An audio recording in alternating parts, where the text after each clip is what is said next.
Hola, siento mucho los fallos técnicos no sé si son fallos técnicos o han sido fallos míos por desconocimiento de cómo funciona el directo en Facebook. Siento mucho si estáis ahí y habéis estado esperando. Me gustaría ver el chat. Me dice la gente que no me ha visto en directo, no lo sé. Pero bueno, espero que si no me podéis ver en directo, me veáis en diferido. Lo siento muchísimo. Pero vamos, yo estoy transmitiendo ahora mismo en directo y espero que me estéis viendo. Espero que me podáis ver. Voy a ver, tengo algún mensaje más por aquí. Voy a ver qué me decís por el teléfono si me estáis viendo o no. Eh, y bueno, pues vamos a empezar. No quiero teneros más tiempo esperando por si es que me estáis viendo los que a lo mejor lo estáis haciendo. A ver.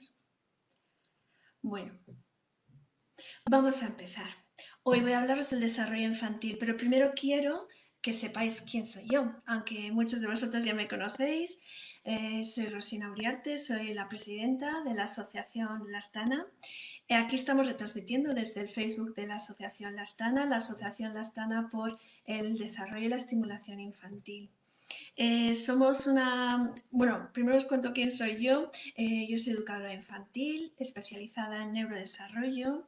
Esto quiere decir que llevo mucho tiempo formándome y trabajando en el mundo del desarrollo de los niños. Y lo llamamos neurodesarrollo porque es el desarrollo, pero no el desarrollo como, no lo concebimos como el niño que crece o un cerebro que crece porque está establecido que así sea.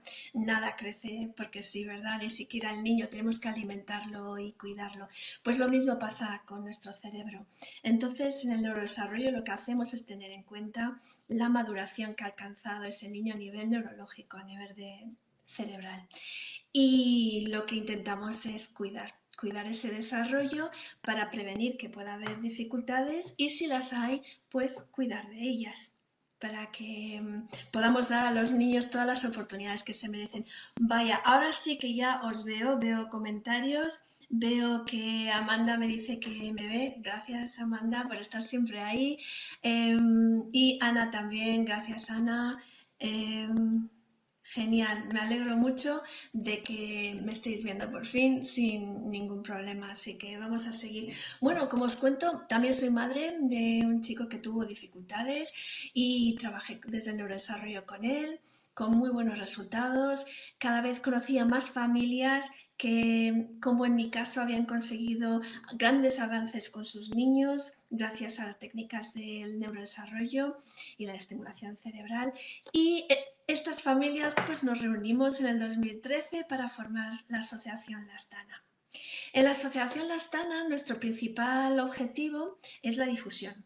La difusión, como estamos haciendo hoy, de en qué consiste todo esto del neurodesarrollo o trabajar con los niños, ¿no? Desde la raíz, desde las causas y no desde los síntomas como solemos hacer de forma convencional. Y queremos informar a otros padres para que también tengan esa oportunidad y puedan elegir cómo trabajar con sus niños o cómo darles esa oportunidad que ellos necesitan para desarrollarse plenamente.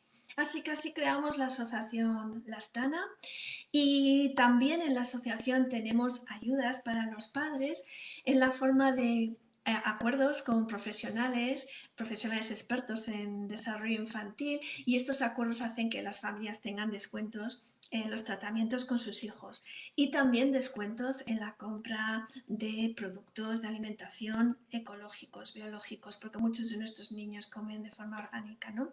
Productos orgánicos. Así que esa es la historia así cortita, hecha cortita, de la historia mía y la historia de la asociación Lastana para que nos conozcáis. Hola Nayeli, encantada de que estéis aquí.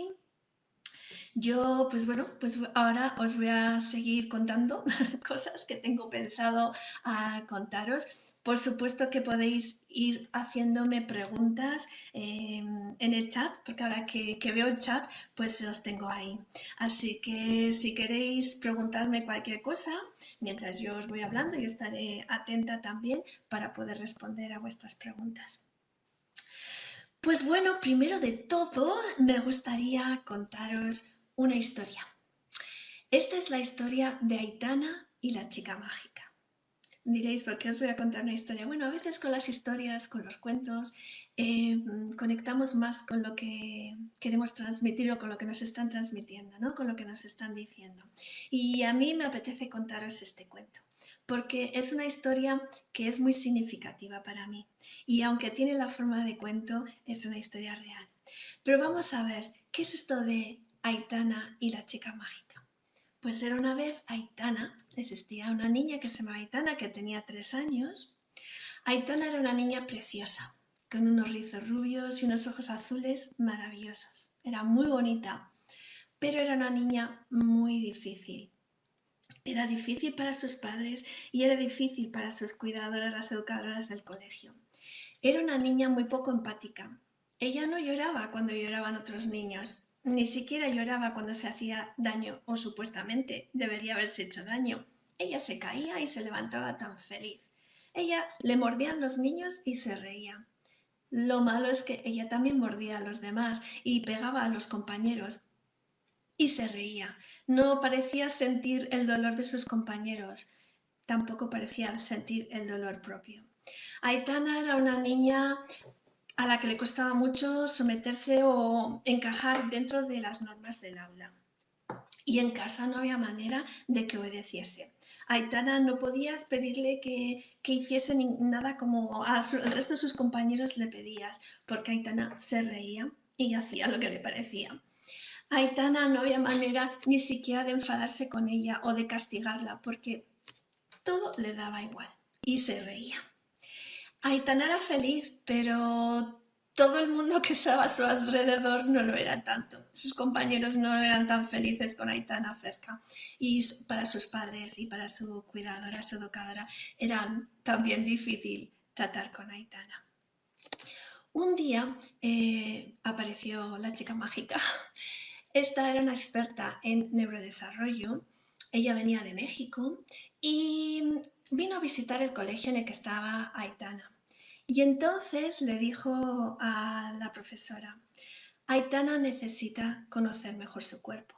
Aitana no siente el dolor, no siente el dolor propio, no siente el dolor de los compañeros. Aitana no comprende cuando te enfadas con ella.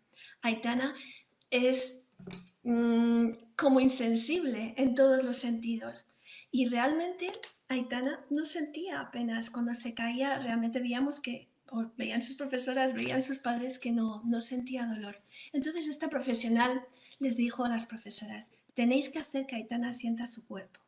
Es muy importante que ella sienta su cuerpo. Mientras no sienta su cuerpo, no podrá sentir el dolor. No podrá sentir el dolor propio o las sensaciones propias y no podrá conectar con sus compañeros. Tampoco podrá conectar con lo que ocurre a su alrededor. No sabrá cuando te enfadas con ella, porque no lo siente. No siente tu cara de enfado, no siente las consecuencias de sus actos. Tenéis que conseguir que sienta su cuerpo. Y entonces les di unos ejercicios para que hiciesen con Aitana. Eran muy sencillos, unas directrices muy sencillas.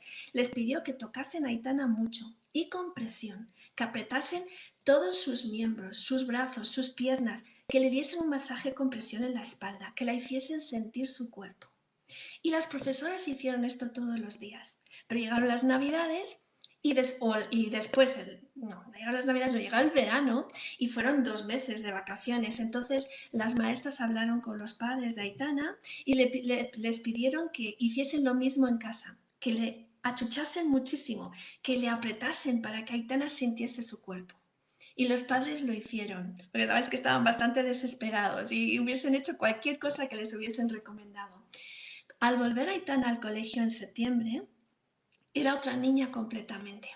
Era una niña que estaba atenta a lo que ocurría a sus compañeros. Cuando un compañero lloraba, ella iba a ver qué le pasaba, mostraba empatía por fin.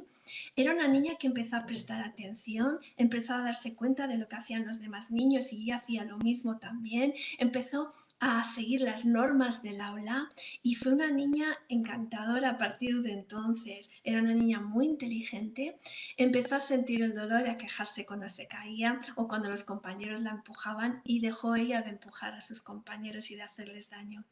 La verdad es que fue un caso espectacular y desde ese día pues los padres estaban encantados, desde ese día, desde entonces, ¿no? Desde que vieron los resultados, las profesoras también estaban muy contentas con Aitana y Aitana estaba feliz y la verdad es que todo lo bonita que era por fuera pues lo era también por dentro y en todos los aspectos. Se volvió pues una niña encantadora, como lo había sido antes, lo que pasa que antes pues era difícil tener a Aitana, ¿no? Y conseguir que hiciera las cosas que pretendían con ella. Bueno, pues la historia de Aitana es real, es la historia de una de mis alumnas de hace muchos años, de cuando yo me di cuenta de lo importante que era trabajar con el cuerpo para conseguir no solo cambios a nivel físico, también a nivel emocional, a nivel social y de relación y también a nivel cognitivo, de poder prestar atención y de poder aprender. ¿Y por qué la chica mágica? A lo mejor estáis preguntando, ¿por qué la he llamado así? Bueno, esta mujer venía de México y como Aitana no hablaba muy bien, le decían los padres y le decían las profesoras, porque esa chica mexicana ha dicho que tenemos que hacer esto y te cae muy bien la chica mexicana y Aitana hacía así porque le gustó mucho la chica mexicana y como ella no pronunciaba muy bien ella decía la chica mágica. Entonces decía, sí, ¿cuándo va a volver la chica mágica? Y desde entonces siempre la llamamos la chica mágica, ¿no? Y esta es la historia de Aitana y la chica mágica. Y no es una historia única o una historia de un milagro que se ha producido. No, es una historia, como os digo, real. Y es una historia muy común.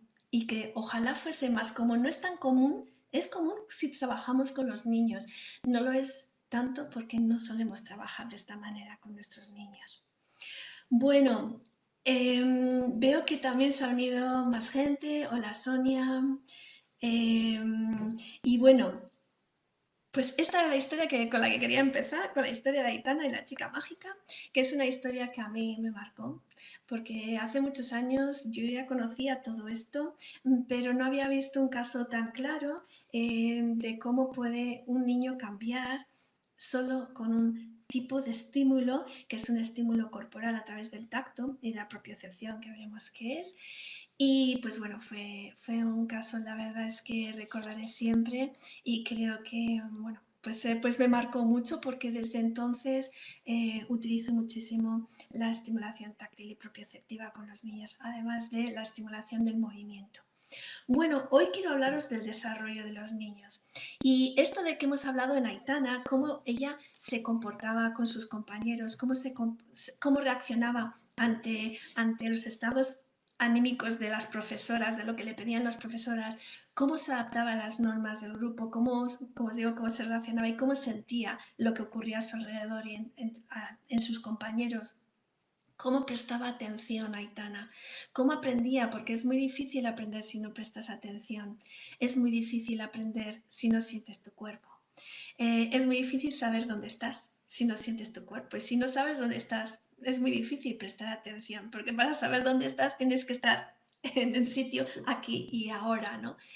Y todo esto es de lo que hablamos cuando hablamos de desarrollo infantil o de neurodesarrollo, que ahí al meter el neuro, ese prefijo de neurodesarrollo, pues estamos hablando del cerebro, ¿no? Nos da un poquito, hola Katia, encantada de tenerte ahí, nos da un poquito de miedo hablar del cerebro. Sobre todo cuando no estamos acostumbrados a hablar del cerebro, a mí no, porque yo hablo siempre del cerebro, pero muchas de las personas que me estáis escuchando ahora pues estáis muy acostumbradas a hablar del cerebro y escuchar hablar del cerebro. Pero para los padres la primera vez sé que cuesta un poquito y tenemos miedo de que nuestros niños tengan un problema serio. Pero esto que os he contado de Aitana ocurre en muchísimos niños. Los problemas de atención ocurren en muchísimos niños. Y los problemas de relación, los problemas de la conducta. Y entonces pues bueno, ¿de qué estamos hablando en realidad? Sí que estamos hablando de esos problemas de conducta, de aprendizaje y demás, pero si queremos buscar la causa de esos problemas y no quedarnos solamente en lo que vemos, tenemos que hablar del cerebro y tenemos que estimular al niño de manera que madure. Y cuando hablamos de madurar, también estamos hablando de la maduración cerebral, porque de eso trata el desarrollo del niño. Veréis, el niño crece durante, el niño y la niña, que es que al hablar me es más fácil utilizar el niño, pero espero que no os importe que lo haga así. Los niños al crecer podemos utilizar el plural, que así no nos olvidamos de las niñas, nunca me olvido de ellas, por supuesto. Los niños al crecer crecen durante un tiempo, ¿verdad? Pues bueno, unos crecen hasta los 15, los 12, los 15, hay otros que crecen hasta los 17 o incluso más. Existe una edad para el crecimiento del cuerpo. Para el aprendizaje no existe una edad, porque aprendemos toda la vida, hasta el último día que vivimos. Seguimos aprendiendo. Entonces, para el aprendizaje no existe una edad. Para el crecimiento del cuerpo sí. Y para el crecimiento del cerebro también. Existe una edad para el desarrollo infantil. Por eso es tan importante actuar pronto, cuanto antes, porque no solamente existe una edad para el desarrollo cerebral, sino que cuanto más joven es el niño, más fácil es lograr resultados como los que logramos con Aitana. Aitana tenía 3 años. En un niño de 3 años es fácil lograr resultados y además se logran más rápidamente y con menos trabajo. Cuanto mayor es el niño, requiere más trabajo, más tiempo, más constancia, pero también se puede lograr. Y aunque os diga que existe una edad para el desarrollo infantil y el crecimiento del cerebro, que es así, también os tengo que dar una buena noticia, y es que seguramente lo sabéis ya, que la plasticidad cerebral, o sea, la capacidad que tenemos de crear nuevas estructuras, nuevos cambios a nivel cerebral para poder avanzar en la vida y seguir modificando como nuestra conducta, nuestra forma de aprender, eso se va a dar toda la vida. La plasticidad cerebral no tiene fecha de caducidad. Eso lo hemos sabido hace unos años. Antiguamente creíamos que el niño, su cerebro era plástico y podíamos lograr cambios solamente hasta cierta edad. No había un acuerdo. A veces, si eran los 6, eran los 10 o eran los 14, dependía de los autores, pero hoy sabemos que las neuronas siguen reproduciéndose y siguen creándose en determinadas áreas de nuestro cerebro a lo largo de toda la vida. Y que con las neuronas con las que contamos también podemos crear nuevos circuitos neuronales que nos ayuden a mejorar siempre en la vida. Y con los niños merece la pena trabajar siempre también, no importa la edad que tengan. Bueno, pues, ¿cómo pudo funcionar esto en Aitana? ¿Cómo es esto posible? Pues veréis, en nuestro cerebro hay 3 grandes partes. Melody de Jagger, que es la chica mágica de mi cuento, ella no es mexicana, vaya, ya me he descubierto. Mexicana era otra chica mágica que vino a asesorarme a mí personalmente como madre. También vino al colegio que trabajaba yo y es con la que trabajaba mi hijo. Era mi hijo el que no pronunciaba bien y la llamaba la chica mágica. He mezclado un poquito las dos historias para que, bueno, pues fuera más bonita la historia de Aitana. Pero Melody de Jagger es surafricana. Es una experta en neurodesarrollo y fue quien vio a Aitana. Y fue quien me descubrió todo este mundo de la propiocepción y el tacto, además de otras muchísimas cosas que aprendí con ella. Bueno, pues ella hace este símil para comprender cómo es nuestro cerebro y lo voy a hacer con vosotros para que lo veáis. Veréis, en el cerebro hay una parte más primitiva que es por donde entra toda la información de nuestro cuerpo y sube hacia el cerebro, y las partes más bajas del cerebro, digamos que forman el tronco encefálico. Entonces Melody une sus brazos así y nos dice, los brazos unidos juntos así forman el tronco encefálico de nuestro cerebro. ¿Sí? Las partes más primitivas de nuestro cerebro. Estos se ocupan del cuerpo especialmente y de todas las funciones de supervivencia, nos mantienen vivos. Y encima de estas partes primitivas del tronco encefálico está, ¿veis este corazoncito? Está nuestro cerebro emocional. Aquí están nuestras emociones, nuestros miedos, también las áreas principales de la memoria a largo plazo. Así que, muy importante tener en cuenta que las áreas de la memoria están justo ahí, en el cerebro emocional, y por esto debemos utilizar las emociones y la motivación para que los niños aprendan y recuerden las cosas, porque vamos a recordar las cosas según nos hayan afectado emocionalmente. Cuanto más nos afectan emocionalmente, más las recordamos. Bueno, encima de nuestro cerebro emocional está aquí.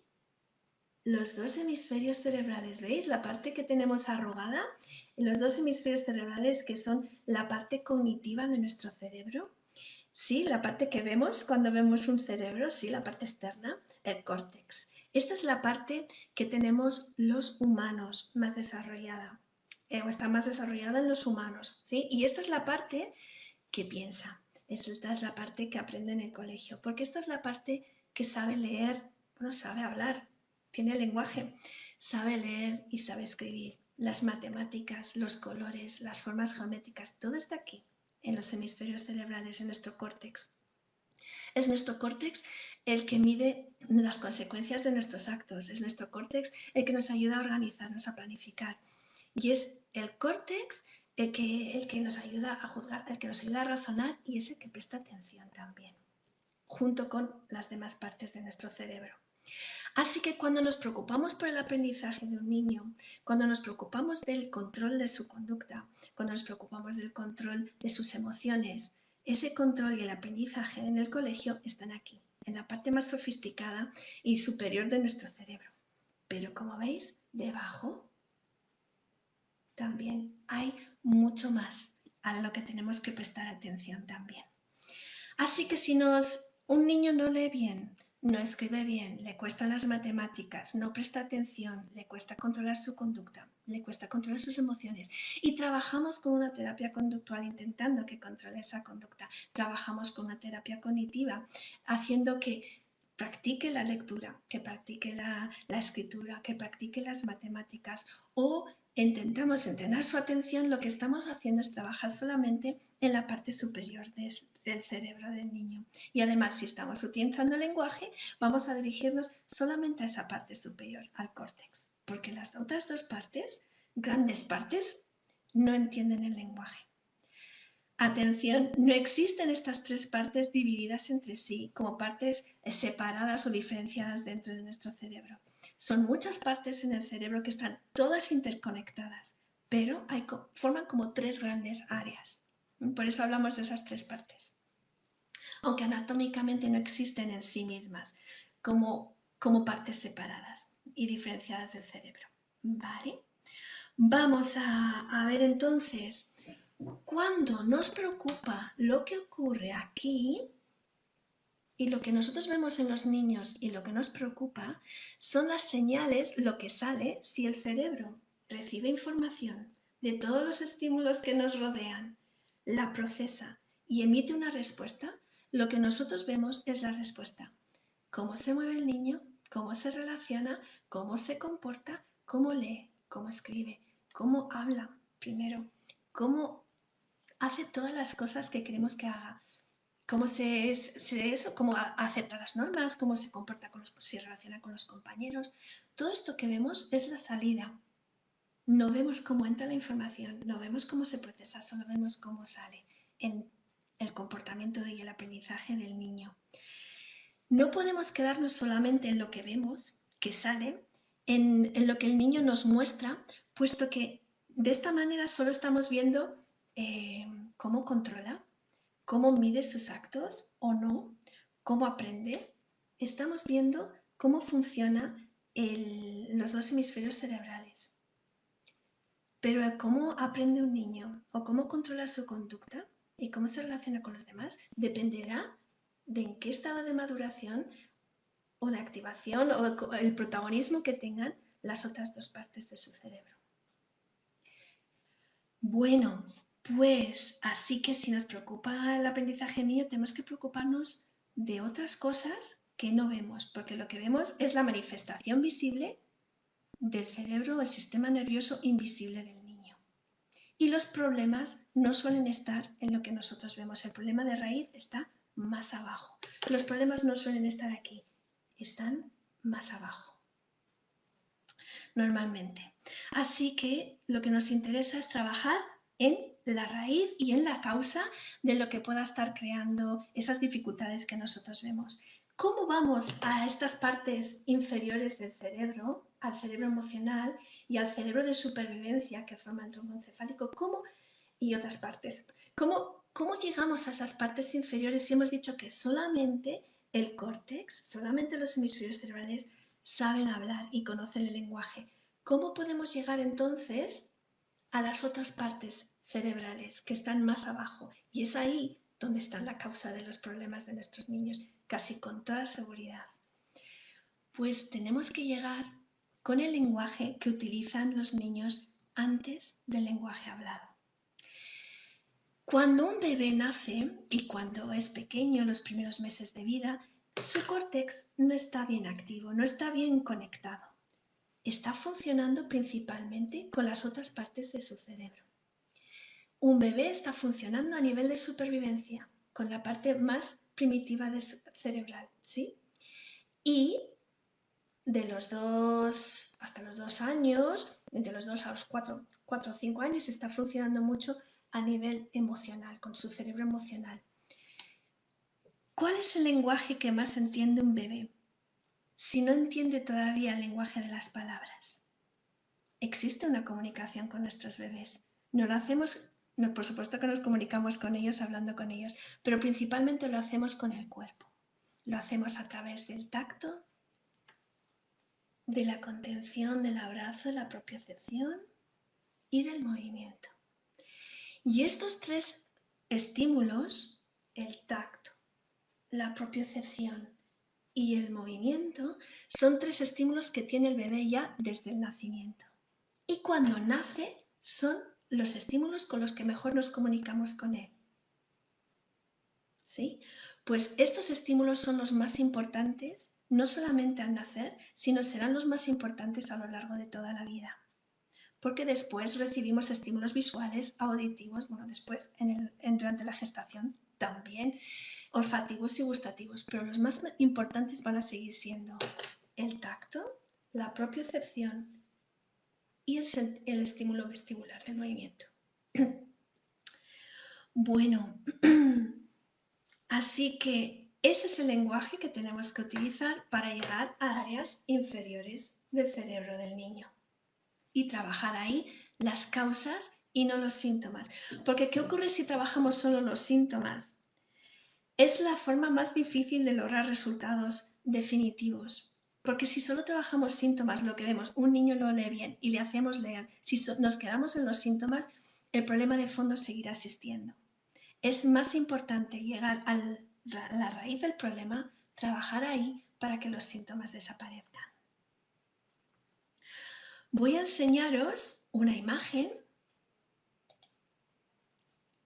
Pero para esto tengo que compartir. Voy a ver si puedo compartir pantalla.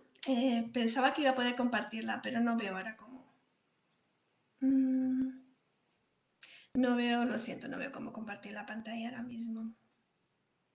Creía que iba a poder compartir con vosotros. Bueno, no importa.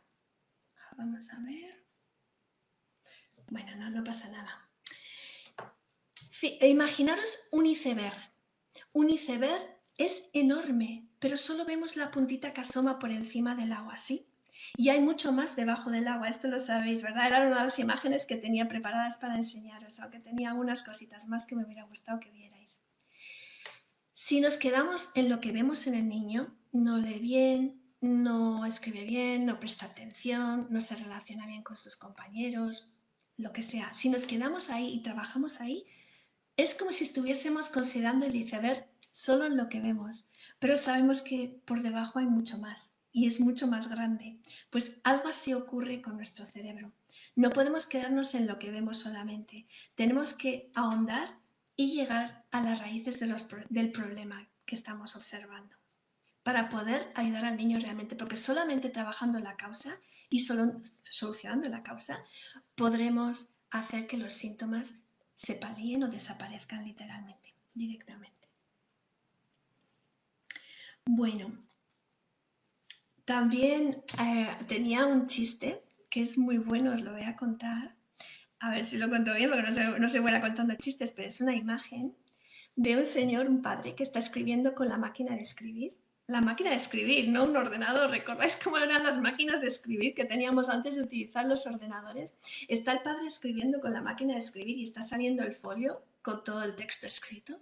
Y el niño, que pertenece ya a estas generaciones de hoy, al siglo XXI, está observando al padre delante de la máquina y está viendo cómo sale la hoja escrita y está alucinando y dice, ¡ostras! Se imprime mientras escribes, esto es fantástico. Y me gustó mucho este chiste, ¿no? Y es un poquito el símil de lo que hacemos muchas veces, quedarnos con lo que vemos. El niño está viendo que ahí el padre está escribiendo y la máquina está imprimiendo a la vez que escribe, le está pareciendo lo más, lo último, ¿no? Y está interpretando mal la realidad. El padre sabe cuál es la realidad que está al otro lado, ¿no? De la máquina. Y bueno, pues esto es un poquito lo que hacemos con los niños. Vemos comportamientos en ellos, formas de aprender que nos preocupan y nos quedamos ahí, sin investigar qué es lo que hay al otro lado, qué es lo que está ocurriendo realmente. Y esto a lo mejor os parece difícil, pero no lo es tanto. No lo es tanto. Mirad, igual que os he hablado de 3 partes del cerebro, el cerebro de supervivencia, el cerebro emocional y el cerebro cognitivo, estas 3 partes se desarrollan en este orden. Primero se conecta y está muy conectado en el bebé el cerebro de supervivencia. En el niño de 2 a 4 años aproximadamente está muy conectado su cerebro emocional y después se va conectando cada vez más el cerebro cognitivo. ¿Sí? Pues este orden coincide con el orden en el cual se produce el desarrollo infantil, porque hemos dicho que el desarrollo infantil depende del desarrollo cerebral directamente. Así que hay un orden en el cual se produce el desarrollo infantil. Primero se produce el desarrollo físico, el desarrollo del cuerpo. Cuando el niño ha tenido suficientes experiencias con su cuerpo, logrará dominarlo. Y esto quiere decir que las funciones corporales básicas saldrán automatizadas, se automatizarán. ¿Y esto qué significa? Esto significa que el niño las va a realizar de forma automática sin tener que dedicarle ninguna energía consciente por parte de su cerebro. Podrá dedicar la conciencia o la energía de su cerebro a otras cosas, pero ya no al control del cuerpo, al control de la postura. Hay muchísimas al equilibrio, hay muchísimas otras cosas que necesita, ¿no? Incluso pues mover sus ojos, por ejemplo, para poder leer. Cosas que salen de forma automática si se han realizado el trabajo necesario y suficiente con el cuerpo. Y esto es cuando el niño es muy pequeño. Cuando se ha producido el desarrollo físico y se ha producido de una manera buena y deseada, entonces el cerebro emocional que está encima podrá también madurar a su vez. Y después, cuando han madurado estas 2 partes más inferiores de nuestro cerebro, la parte superior del córtex tendrá la oportunidad de madurar también. Pero digamos que el córtex, la parte que aprende en el colegio, la parte que nos preocupa cuando hay dificultades de aprendizaje, depende del desarrollo emocional y social que está debajo. Y este, a su vez, depende del desarrollo físico, que es el primero. Y por esto, si queremos bajar abajo, ¿sí? Queremos bajar para trabajar con estas 2 áreas de nuestro cerebro más primitivas que el córtex, tenemos que utilizar el lenguaje y las experiencias que tiene el niño cuando es muy pequeño, cuando es un bebé.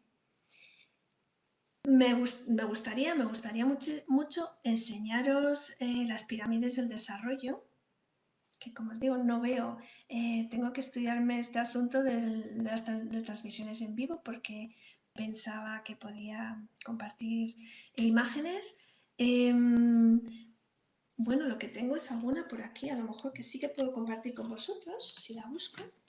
Pero en las pirámides del desarrollo que han creado varios autores, las pirámides del desarrollo del niño y las pirámides del aprendizaje, ambas, en todas ellas, en la base de la pirámide, están estos 3 estímulos, estos 3 sentidos. El sentido del tacto, el sentido de la propiocepción, que es tacto más profundo que el tacto, y el sentido vestibular. Tengo por aquí una pirámide del desarrollo. Vamos a ver cómo lo coloco para que la veáis bien. Porque me gustaría que vierais lo que hay debajo. Bueno, vamos a ver primero qué hay arriba. Arriba está la conducta adaptativa, es una conducta deseada en el niño cuando ha madurado y todo va estupendo. Y aquí también está el aprendizaje académico, ¿sí? Pero abajo del todo, que es lo que me interesa, vemos que está el tacto, la orientación laberíntico-vestibular, esto es la estimulación vestibular, y la propiocepción. Bueno, pues lo que nos quieren decir estos autores y muchos más que han creado otras pirámides muy parecidas y todas ellas tienen lo mismo en la base están todos los sentidos. No hemos visto, pero bueno, en el segundo nivel de la base están los sentidos de la vista, el oído, el olfato, el gusto y la interocepción. Están todos los sentidos en la base de esa pirámide, pero los primeros y los principales son los primeros sentidos que se crean ya en el útero y están funcionando en el útero cuando el niño está durante la gestación, está gestándose. Y son los sentidos que más utilizamos, como os decía, una vez que ha nacido el bebé, para calmarle, para que se sienta a gusto como si, cuando estaba ahí, ¿no? en el útero de mamá. El tacto, la propiocepción y el movimiento. Pues estos tres sentidos son los que vamos a utilizar para trabajar con los niños cuando hay dificultades en su desarrollo.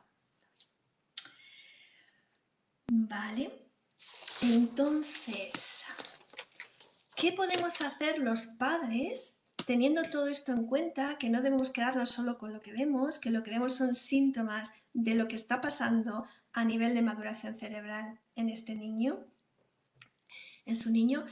¿Qué es lo que podemos hacer los padres para ayudar a nuestros niños que tienen dificultades en su desarrollo? Pues primero, conocer que el desarrollo se produce en este orden, os lo recuerdo. Primero, el desarrollo físico. Después, el desarrollo emocional y social. Y por último, el desarrollo cognitivo. Tener eso en cuenta es de vital importancia.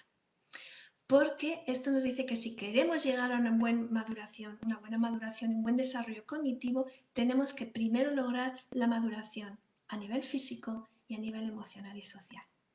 Para lograr la maduración a nivel emocional y social, es muy importante lograr la maduración a nivel físico. Así que tenemos que trabajar con el cuerpo. Eso es lo primero que tenemos que tener en cuenta. Que nos olvidemos un poquito, no olvidarnos del todo porque es importante trabajar también la lectura, la escritura, las matemáticas y la atención y todo lo demás, pero debemos tener muy en cuenta que también tenemos que trabajar con el cuerpo.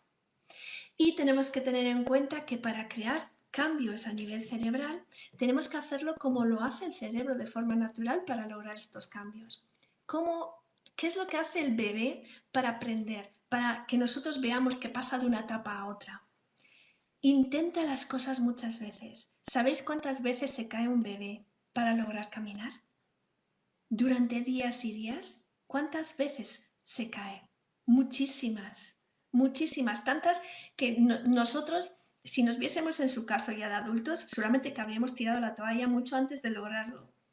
Un bebé repite, repite, repite, repite, repite las cosas. Los niños pequeños también quieren lo mismo, repetir y repetir y repetir el mismo cuento, la misma película. Quieren las mismas cosas en su habitación, quieren las mismas cosas en casa, porque eso les produce seguridad. No solamente les produce seguridad, sino que es su manera de aprender y de avanzar de una etapa a otra. Pues lo que tenemos que tener en cuenta es, tenemos que trabajar con el cuerpo y también tenemos que repetir y repetir y repetir durante un tiempo, ser muy constantes para lograr cambios. Pero recordar el cuento de Aitana y la chica mágica. Las profesoras repitieron y repitieron todos los días y los padres repitieron todos los días. No fue mucho tiempo en este caso, era una niña pequeña y con unas semanas que lo estuvieron haciendo las profesoras y el verano que lo estuvieron haciendo los padres, el cambio se produjo. ¿Sí? Pero hay que tener esto en cuenta, es muy importante la repetición. Bueno, entonces, esto es lo que tenemos que tener en cuenta. También debemos tener en cuenta que debemos respetar el desarrollo natural del niño.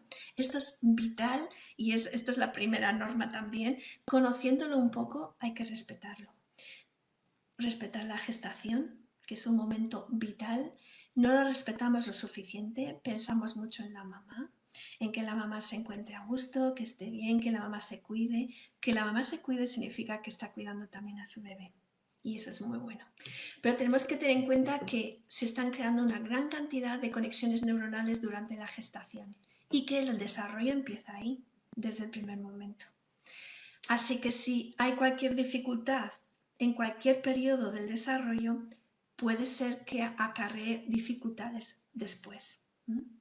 Así que no queremos que haya dificultades en la gestación. Hay que tener en cuenta lo importante que es ese periodo para el niño. Después está el nacimiento, que no digo parto, digo nacimiento porque el parto es la experiencia que vive la mamá y la mamá no está en proceso de desarrollo.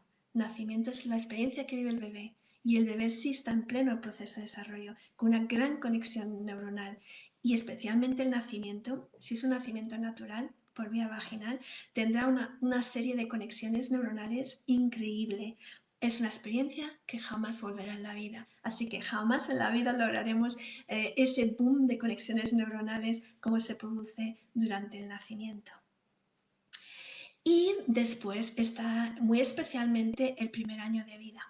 En el primer año de vida porque en ese año se produce un gran desarrollo cerebral y durante ese año el niño realiza experiencias con su cuerpo. Recordad que es muy importante el desarrollo físico, es lo primero, recordar. Y este desarrollo físico en el primer año de vida es muy grande. El niño pasa por etapas motrices, experiencias con su cuerpo, que no volverán. Son etapas intermedias, es verdad que nos importa mucho que el niño consiga sentarse y que consiga caminar y después que consiga hablar. Salvo que haya un problema muy importante, una lesión cerebral importante, el niño se va a sentar y va a caminar y va a hablar.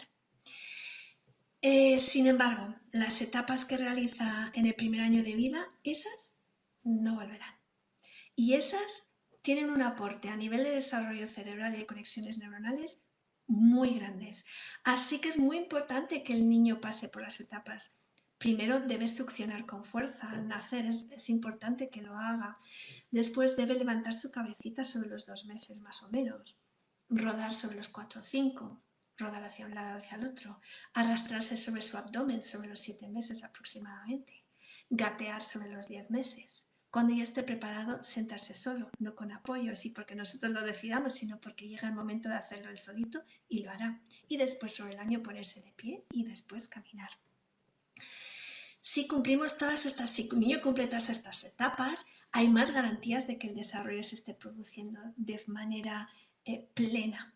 Y todo lo que ocurra en el desarrollo, como os he dicho, desde el primer momento de la gestación, tendrá una incidencia en el desarrollo posterior.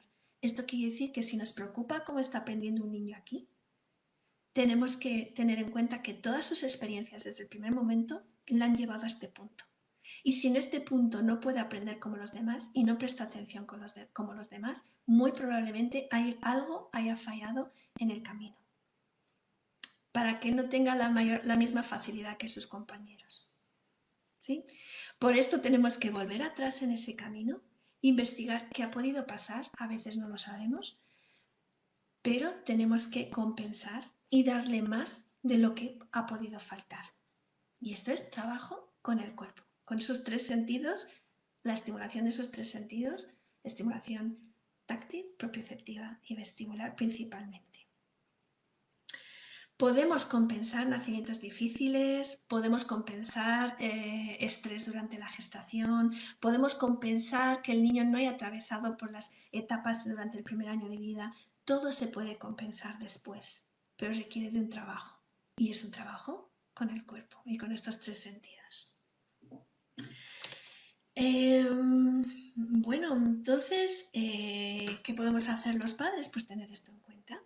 Si nuestro niño no ha atravesado por las etapas del desarrollo del primer año de vida, como es el gateo, el arrastre primero, el gateo después, hay muchos casos de niños que no lo han hecho, niños que se han desplazado sobre el culete, arrastrando su culete. Esto normalmente es así porque los hemos sentado.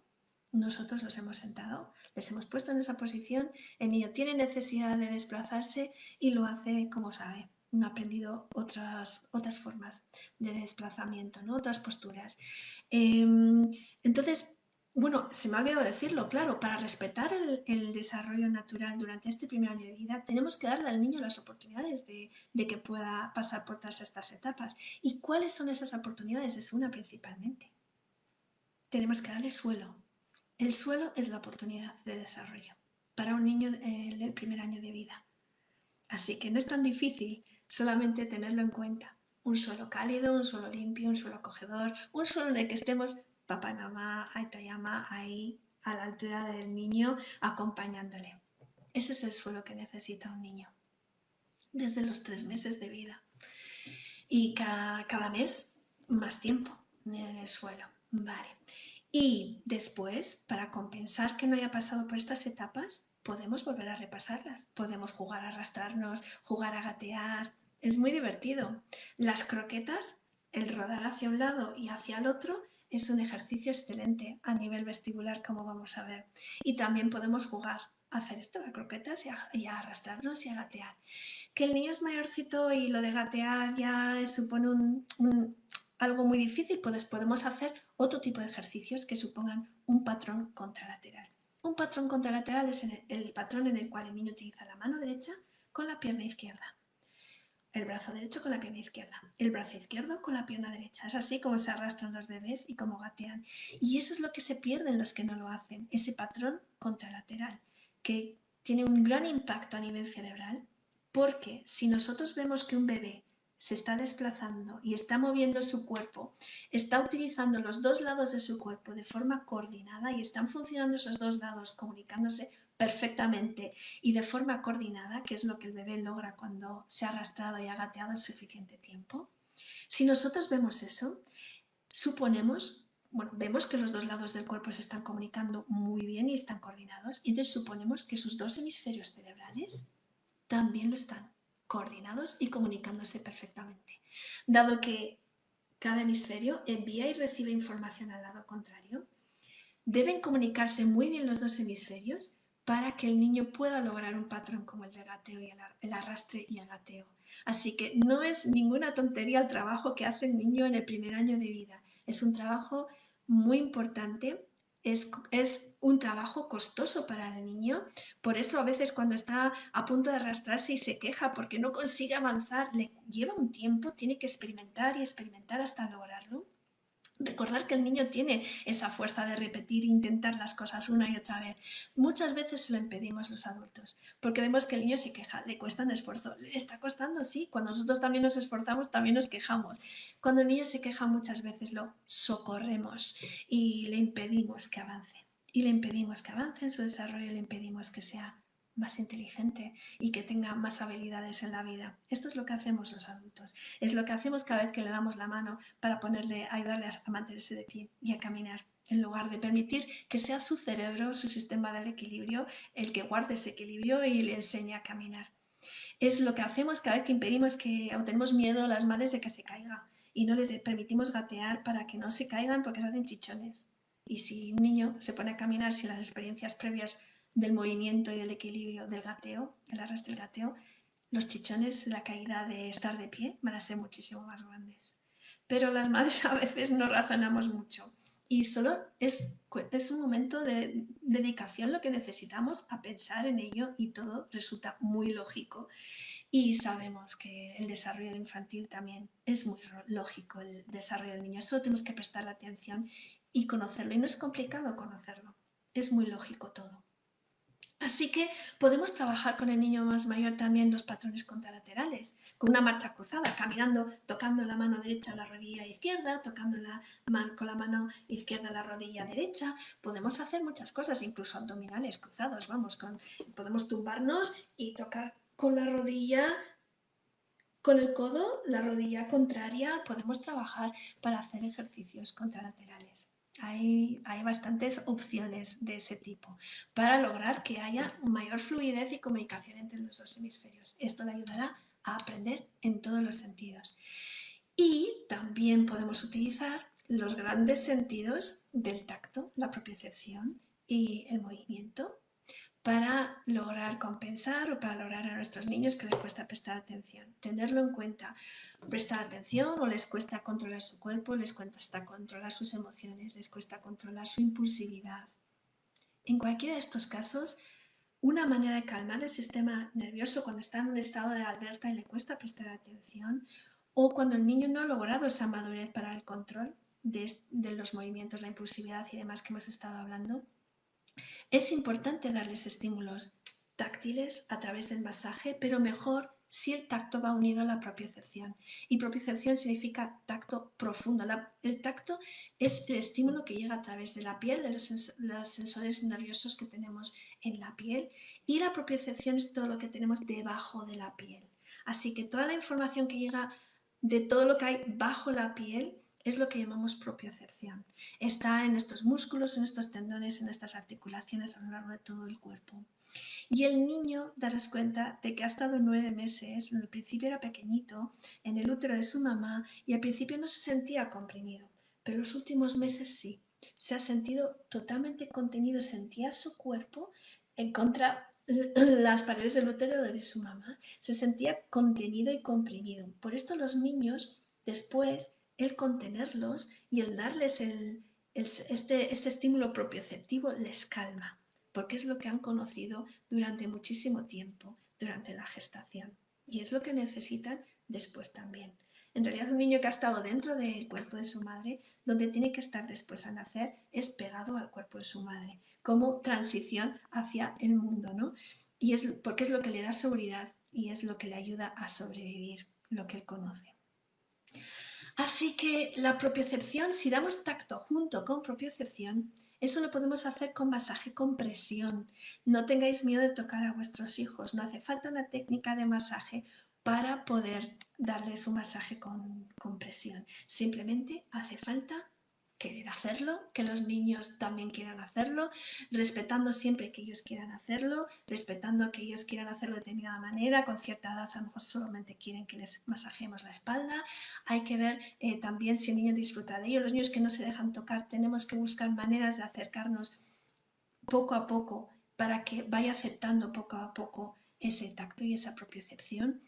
Los niños que no se dejan tocar o dar masajes muchas veces no soportan el estímulo superficial de la piel y sin embargo sí les gusta el abrazo fuerte o el apretujar fuerte, ¿sí? Irene, me pregunta, hola Irene, bienvenida, ¿cuánto tiempo? ¿Crees que vamos a ver problemas de neurodesarrollo futuro si no tan futuros por la falta de propiocepción que nos obliga a esta situación? Sí, yo me temo que sí, porque los niños necesitan contacto absolutamente. Y necesitamos, por esto, si los padres podemos darles un componente extra de propiocepción, pues muchísimo mejor. Y además es que podemos hacerlo ahora que están los niños en casa mucho tiempo delante del ordenador, algunos haciendo sus deberes, pero otros siguiendo sus clases todavía, ¿no? En muchos días o en muchos casos todos los días. Y al dar al niño propiocepción mientras está estudiando, mientras está intentando aprender algo, puede ayudarles a prestar más atención. El sentir el cuerpo nos ayuda a estar más calmados, a estar menos pendientes de todo lo que pueda ocurrir, a distraernos menos y a prestar mejor atención. Entonces, masajear manos, masajear pies, masajear la espalda, los brazos, las piernas y con presión por la noche antes de dormir. Excelente si el niño nos lo permite, desnudos con aceites naturales y si no con la ropa. Pero también mientras el niño esté estudiando, aprovechar momentos, porque es difícil buscar momentos concretos para trabajar con nuestros hijos, pero podemos aprovechar los momentos en los que están delante del ordenador, podemos aprovechar momentos en los que están viendo la televisión, momentos en los que estén haciendo otra cosa y que podamos hasta ofrecerles estímulo táctil y propioceptivo. El niño necesita sentir su cuerpo. Recordar el caso de Aitana. La experta en neurodesarrollo que vino a ver a Aitana nos decía, Aitana no siente su cuerpo. Es como si tuviera un GPS, el GPS del coche estropeado. El GPS no recibe señal. Entonces, si no recibe la señal, nunca sabrá dónde está. Si no sabe dónde está, no puede prestar atención. ni se da cuenta de lo que está ocurriendo a su alrededor. Por esto el niño primero tiene que estar muy bien conectado con su cuerpo y nosotros podemos ayudarle con la estimulación táctil y propioceptiva. Ayudarles a que estén conectados consigo mismos, sintiendo su cuerpo para relajar su sistema nervioso y estar más en el aquí y el ahora, conectar muy bien su cuerpo con su cerebro, recordar que cuando esté muy bien conectado su cuerpo con su cerebro, estará madurando mejor las áreas más básicas de nuestro cerebro y ayudarán al cerebro cognitivo a funcionar mejor también. Así que, porque toda la información que recibimos a través del cuerpo pasa por el tronco encefálico, viene del cuerpo, pasa a nuestro cerebro de abajo arriba y va así como impulsando la activación, no solo de las áreas más inferiores y más bajas, sino que esa activación sube y sube y sube hasta el córtex también. No toda la estimulación sube al córtex, no toda la estimulación es consciente tampoco, pero la activación de las partes principales básicas de nuestro cerebro con esta estimulación hará que se activen las demás áreas también de nuestro cerebro y lleguen al área cognitiva y le ayuden al niño a aprender a nivel cognitivo. Podemos aprovechar muchos momentos también para darle estimulación vestibular. El niño es bueno que bote. Además, si la estimulación vestibular contiene un ritmo, es mucho más eficaz también. Entonces los niños pueden estudiar sobre un cojín que sea mullidito, sobre una pelota de pilates excelente, que puedan estudiar sobre una pelota de pilates. Permitirles botar. Las sillas giratorias son fantásticas y en la mayoría de las casas hay sillas giratorias. Permitir que el niño gire con cuidado siempre de que no llegue a marearse. Los giros los pueden hacer también de pie, antes de empezar a estudiar, antes de conectarse a sus clases, en los descansos, pueden girar 3 veces en una dirección, girar 3 veces en la otra. Muy poquitas veces en una dirección, muy poquitas en otra para no marearse. Y así un minuto. Y botar, utilizar camas elásticas, columpios, hamacas, todo lo que podamos tener en el hogar para que el niño tenga estimulación vestibular será buena para él también. Un niño necesita moverse y necesita esa estimulación vestibular. Por eso los niños corren, saltan, trepan. Es su manera natural de moverse y de vivir y de aprender y de activar su cerebro, no solamente la parte física de su cerebro, sino también la parte cognitiva de su cerebro. Y por eso necesitan moverse tanto. Así que os animo a que ofrezcáis a vuestros niños estimulación propioceptiva con juegos rudos sobre la alfombra, esos juegos que no nos gustan a las madres pero les encantan a los padres y a nosotros nos preocupan, pero que son excelentes para los niños. Los niños necesitan sentir el cuerpo y cuanto más lo sientan, más conectados estarán con su cuerpo y más conectados quiere decir que estarán con su cerebro también, preparados para poder aprender también a nivel cognitivo cuando sienten su cuerpo. Así que también las croquetas, se me ha olvidado, antes hemos hablado de las croquetas, rodar hacia un lado, rodar hacia otro, es un estímulo vestibular fantástico también. Para siempre, con la estimulación vestibular hay que tener cuidado, hay niños que son muy sensibles a la estimulación vestibular y pueden marearse, tenemos que tener mucho cuidado ahí. Me dice Facebook que tiene problemas para reproducir mi vídeo, así que no sé si me estáis viendo o no. No sé si sigo retransmitiendo.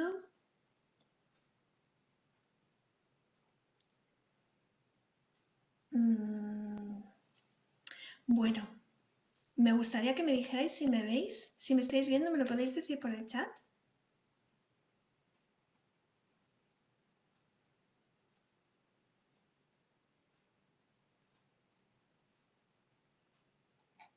Nadie me dice nada, me parece que ya no estoy retransmitiendo en directo. Voy a desconectarme y a conectarme de nuevo para despedirme de vosotros. Me gustaría que me hicieseis preguntas con todo lo que hemos visto, pero voy a tener que... No me veis, ¿verdad? Vamos a ver si alguien me dice algo.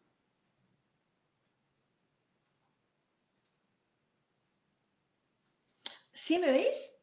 Ah, genial. Pues entonces seguimos. Yo no me veo en Facebook, me dice que tenemos problemas para producir este vídeo, es lo que me está diciendo. Genial. Gracias, Klaus, Ani. Bienvenida, no te había dicho nada. Y Amanda, gracias por decirme que me veis. Pues nada, es que prácticamente aquí hemos terminado.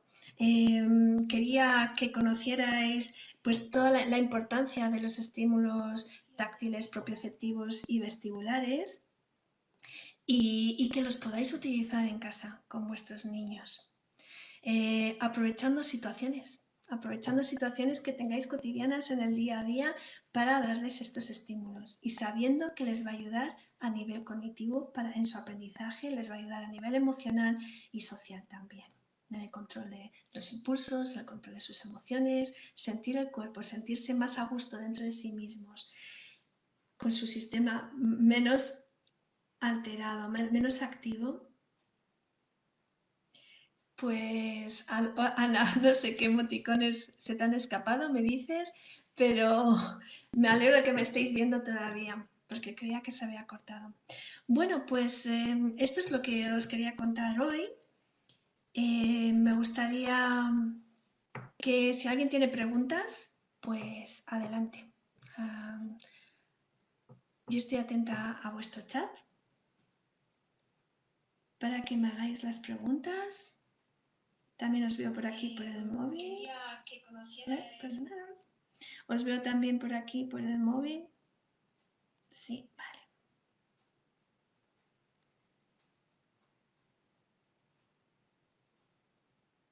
Amanda dice que con sus niños lo hace en el cole. Genial, Amanda. Y no es nada fácil trabajar con grupos, porque claro, darle a los niños lo que ellos necesitan es complicado, pero se puede trabajar con todo el grupo porque todo esto es beneficioso para todos. Entonces jugar, a gatear, y mientras gateamos hacemos cosas interesantes como tocar una campana, ponernos un sombrero y seguimos gateando, o no sé, hacer croquetas es algo muy divertido también. Estaba diciendo cuidado con las croquetas por si acaso los niños con los que trabajamos puedan ser muy sensibles a la estimulación vestibular. No es lo habitual. Normalmente los niños disfrutan muchísimo de la estimulación vestibular y disfrutan de las croquetas enormemente. Las croquetas también son un medio que me ha sorprendido muchísimas veces en cuanto a notar cambios tremendos en los niños solo con las croquetas. Cambios positivos, me refiero, por supuesto, pero algunos niños son muy sensibles a la estimulación vestibular y no queremos que los niños giren demasiado deprisa, ni en la silla, ni haciendo croquetas, ni girando de pie, si puedan marearse, si tienen mucha sensibilidad a la estimulación vestibular y puedan sentir mareo. Esto es lo que tenemos que evitar y ir muy poquito a poco con las croquetas, viendo que los niños las llevan bien, que no se marean, que no se asustan y entonces ya no hay ningún problema. Y podemos hacer muchísimas cosas más. Los niños se pueden masajear unos a otros, ¿verdad? En el grupo y así darse estímulo táctil y propioceptivo también unos a otros. Jugar con cojines, poner cojines encima del niño, tirarse encima unos de otros, o tirarnos dos, sentarnos o tumbarnos encima del niño con cojines por medio, protegiéndolo para que esté seguro y no ocurra nada que le pueda molestar, ¿no? Pero todos estos juegos son fantásticos para los niños. La estimulación propioceptiva muy, muy importante. Así que me alegro mucho que profes como Amanda estéis utilizando esta estimulación en el cole, con los grupos de niños, porque es muy bueno. Y Ana también, lo sé. Sé que estáis trabajando de esta manera y muy bien. ¿Alguien más que me quiere decir algo? ¿Alguna pregunta?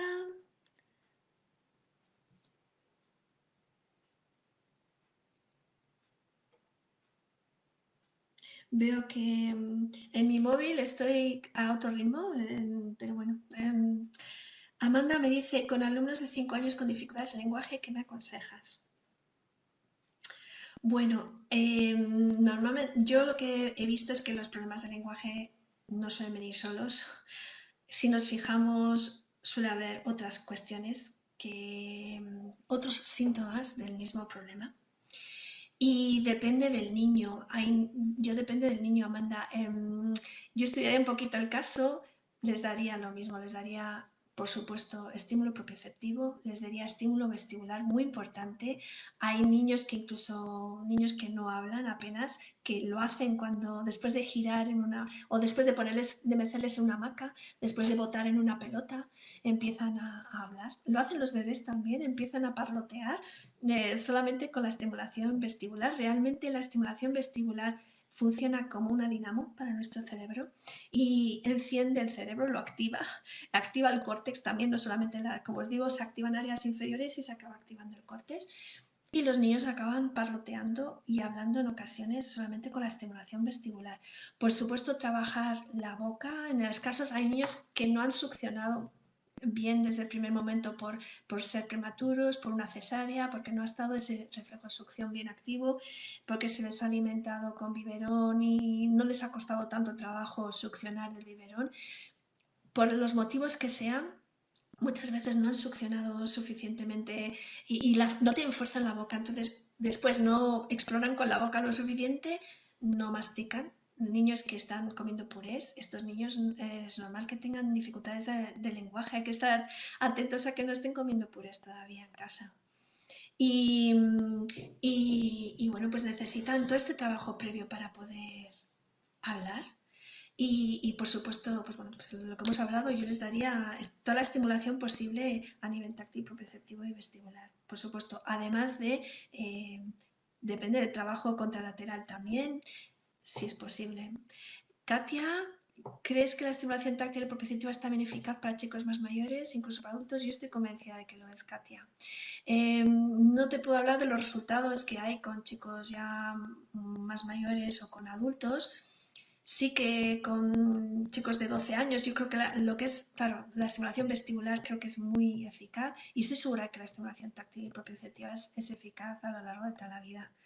No va a ser como con Aitana, que en 3 meses prácticamente era otra niña, ¿no? No va a ser tan rápido los resultados, probablemente.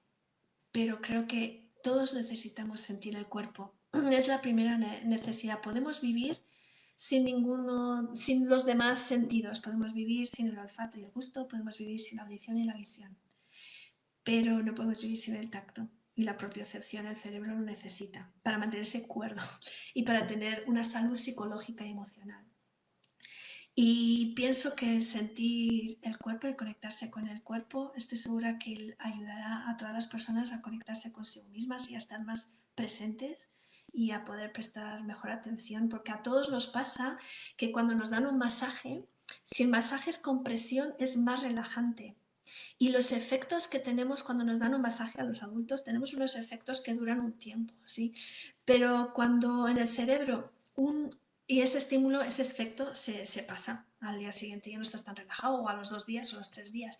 Pero cuando ofrecemos un estímulo y lo ofrecemos de forma repetida y repetida y repetida, las sensaciones que quedan o los efectos que tiene también se van quedando, van siendo más definitivos y van durando más tiempo. Y lo que pretendemos con la repetición es que sean definitivos, realmente esos cambios, ¿no?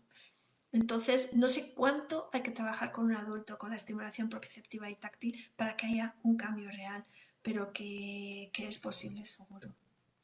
Además, seguro que tú sabes de esto también. Me encantaría que me dijeras si has tenido experiencias con chicos mayores o con adultos y con la estimulación táctil y propioceptiva.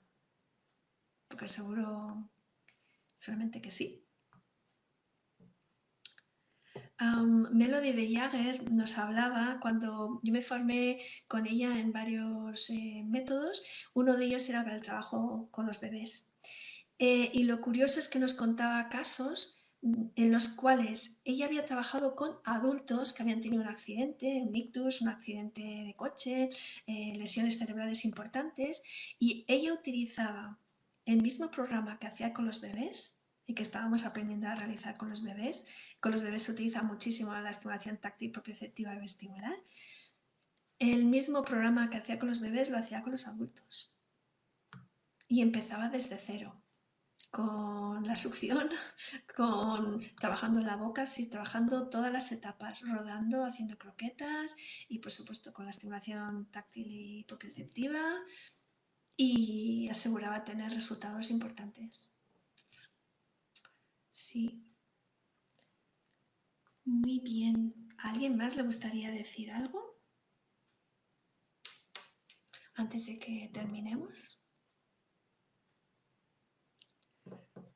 Me ha encantado teneros ahí al otro lado. Estaba un poco despistada al principio porque no sabía muy bien si estaban funcionando las cosas o no. Bueno, Katia me responde y me dice, sí, Rosina, la he tenido con chicos mayores y ciertamente han sido muy lentos los cambios, pero han llegado. Gracias, Katia.